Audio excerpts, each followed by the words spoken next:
Edisona, të përshëndes, çfarë pëlqejnë dhe çfarë gjejnë vizitorët në Gramsh? Përshëndes Fabiola, gjejnë një larmishmëri pikash natyrore të cilat janë të bekuara nga Zoti, pasi janë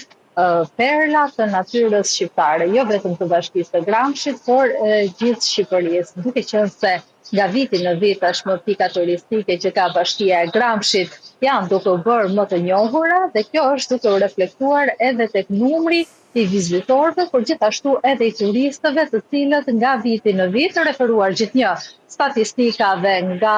zyra e turizmit të Bashkisë së Gramshit, numri i tyre është në rritje. Dhe duket në fakt se Bashkia e Gramshit tashmë është duke lobuar sa më shumë, jo vetëm për të tërhequr vizitor vendas, por gjithashtu edhe për të tërhequr turist nga të gjithë vendet e botës, të cilat nga ana tjetër në fakt nuk kanë munduar, pasi kemi pasur mundësinë në fakt të marrim edhe statistikat që i takojnë vizitorëve të huaj dhe sipas specialistëve në Bashkinë Gramsh, të shumë kanë qenë vizitorët që kanë ardhur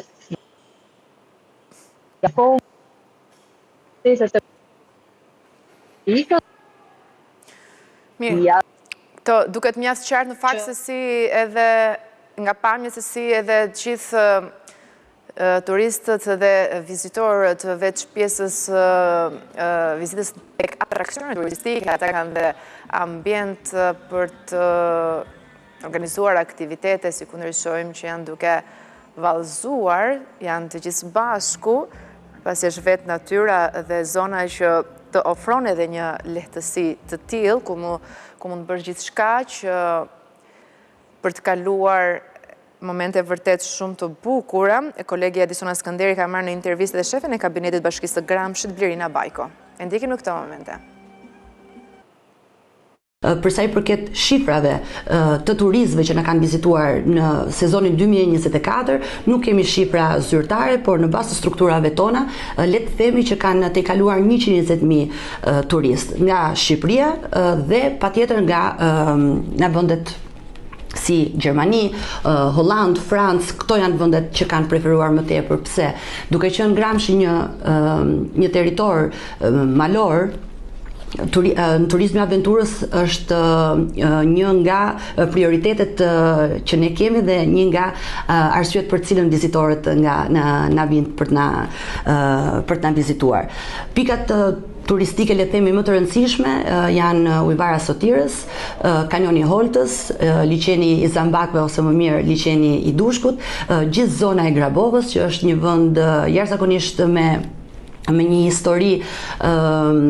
shumë të pazbuluar. Edisona, po, krahasuar me vitet e tjera, çfarë ndodh këtë vit? A ka pritshmëri të tjera për Gramshin?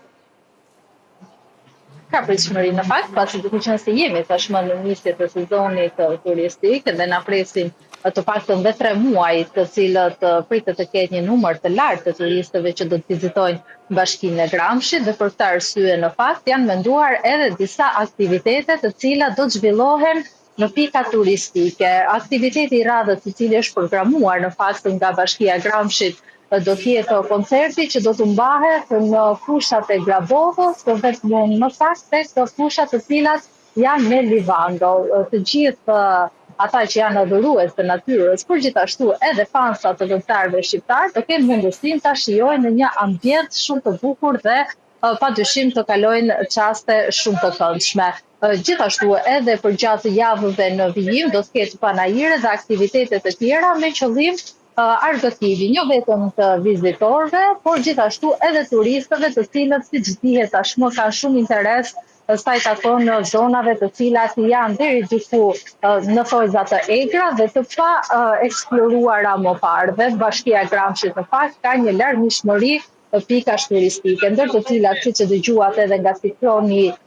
i specialistës së Bashkisë së Gramshit, përmendi edhe kanjonin e Holtës, të cilin unë përfitoj për t'ju dhënë edhe një kuriozitet për të gjithë ata të cilët janë fansa të plazhit, por nuk kanë dëshirë të shkojnë në det, mund të bëjnë fare mirë plazh në kanjonet e Holtës, gjithmonë duke respektuar rregullat dhe duke u informuar paraprakisht në lidhje me të gjitha pikat turistike ku do të shkojnë. Pasi, duke qenë se është terren malor, duhet patjetër të konsultohen fillimisht me kujdes dhe më pas të shijojnë bukuritë natyrore që ofron bashkia e Gramshit, por jo vetëm. E kuptoj, mirë Edisona, faleminderit.